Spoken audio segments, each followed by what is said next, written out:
In our last video, we looked at the physics principles of density and buoyancy and how they relate to our atmosphere. What we saw was that the molecules at the bottom of our atmosphere, they're the heavier ones. Gravity is pulling them down. They'll have a higher density, and so they become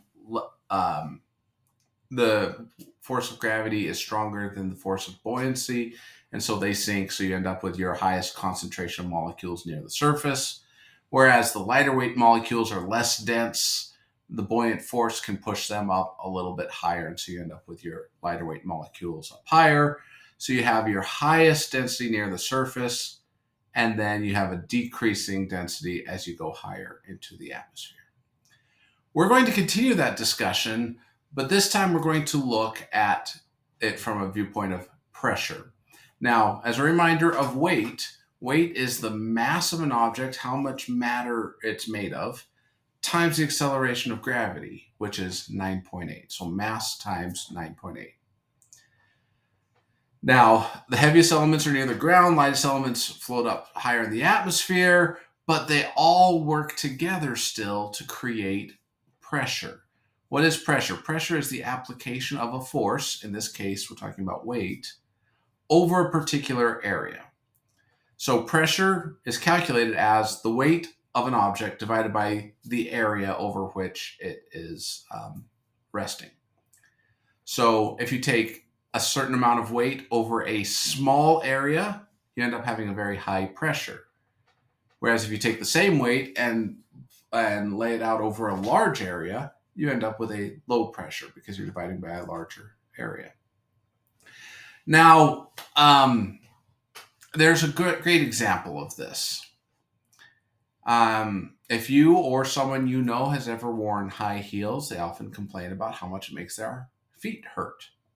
Why? Well, if you think about it, when you walk around in normal shoes, your entire body weight is resting over two shoes with an area about the size of a shoe, right? But when you put on high heels, then all that weight is being put into the heel. And so you end up with two heels, much, much smaller area. And so all your weight being put onto that the small area, that means there is a lot of pressure pushing back up on your foot, and it's going to hurt a lot. Okay? That is why people's feet hurt after walking in high heels for a certain amount of time. It's because of this idea of pressure. Okay, now gravity is pulling the gases in our atmosphere down. It's pulling them towards the ground. They have a weight because of that. And the weight of the atmosphere is distributed over the surface of the Earth.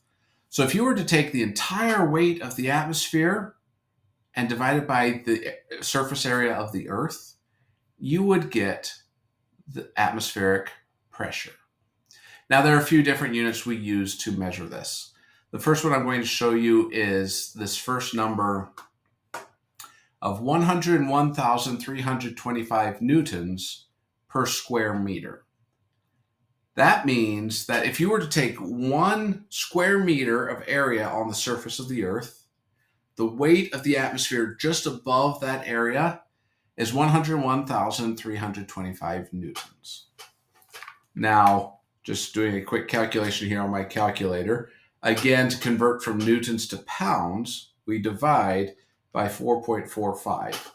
That's 22,770 pounds over 1 square meter of area of the Earth.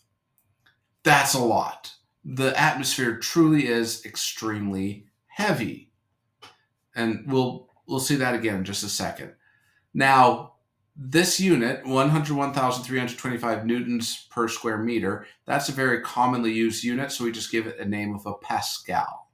101,325 pascals. 1 Pascal is just 1 Newton per meter squared. But in meteorology, we use a variant of this unit. It's called the millibar. the millibar, if you just take this number in pascals and divide it by 100, that's what you get. 1013.25 millibars. We are going to use this number a lot this semester. This is one I want you to note down. Atmospheric pressure is roughly 1,000 millibars, specifically 1,013.25 millibars. Okay, 1,000 millibars is a good round number. A unit we more commonly use here in America, I will explain where this unit comes from when we get to chapter 8, talking about pressure.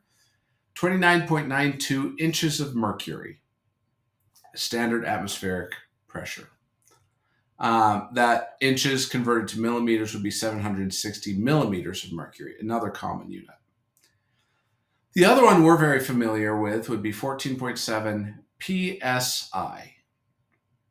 PSI means pounds per square inch. Hey, that fits right along with our definition of pressure. Pounds is a unit of weight. Per means divide. Square inch is area. Pounds per square inch.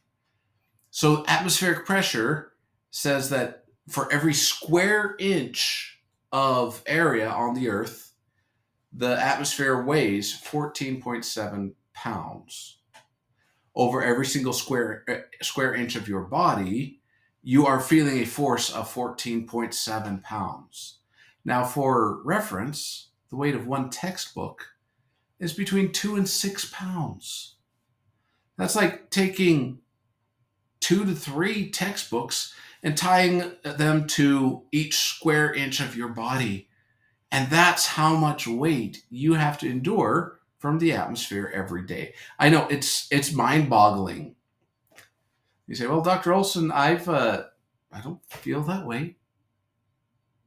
I mean, you could put 14.7 pounds in every square inch of me. Yeah, I would feel that, but I don't feel it now. And you're saying it's there. Well, the reason it's there is because our bodies have evolved and developed in a way that it exerts an equal pressure outwards. Okay, the blood and organs and bones and everything inside of your body is exerting a pressure outwards to match the 14.7 pounds inwards. Okay, so we're used to it. Our bodies are made to be able to handle that pressure. But it's just still mind-boggling to think of the weight of the atmosphere, 14.7 pounds over every single square inch. All right, now that's talking about any atmosphere that's above you. What if you're higher up?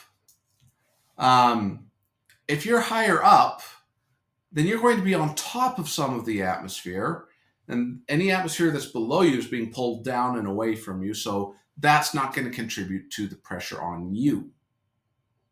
So let's say that here at the surface of the Earth, you've got the entire atmosphere above you. The entire weight of the atmosphere is on top of you. That would be about 1,000 millibars, or 14.7 pounds per square inch. If you go up in altitude, say about to this height right here, then you're on top of about 10% of the atmosphere. 10% is below you. That means only the 90% above you is actually exerting a pressure down on you. So you have a pressure of about 900 millibars. You go up in altitude a little bit more, you're on top of about 30% of the atmosphere. 30% is below you.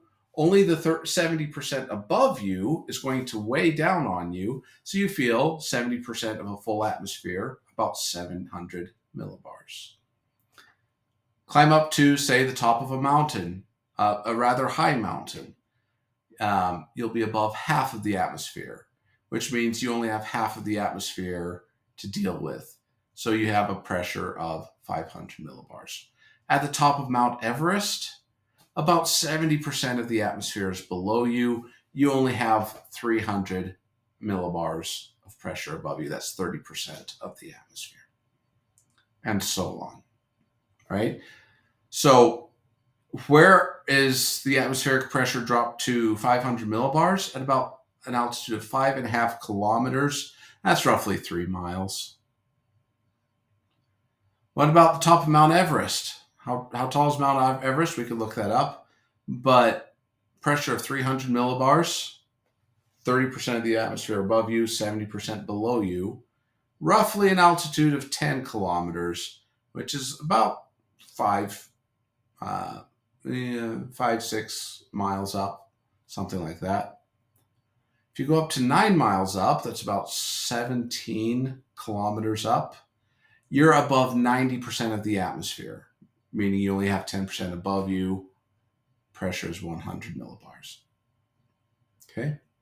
Here in the city of Ephraim, our atmospheric pressure is generally between 800 and 850 millibars, meaning, so right around here, if our pressure is 800 millibars, that means we only have 80% of the atmosphere above us, 20% of the atmosphere is below us.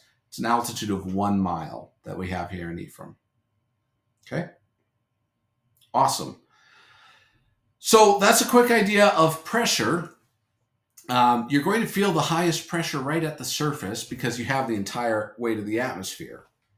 If you go up a little bit, you're going to quickly pass through the atmosphere because it's so dense near the surface. So the pressure is going to drop rather quickly as you go higher in altitude. But as the density gets lower and lower, the pressure stops decreasing so much because you have to go further to get on top of more of the atmosphere because it's so spread out with higher altitudes. Okay, so that is how we can look at the atmosphere in terms of density and pressure. Highest density and highest pressure at the surface, and they drop exponentially as you go up in altitude. In the next video, we'll look at what happens with temperature as we go up in height.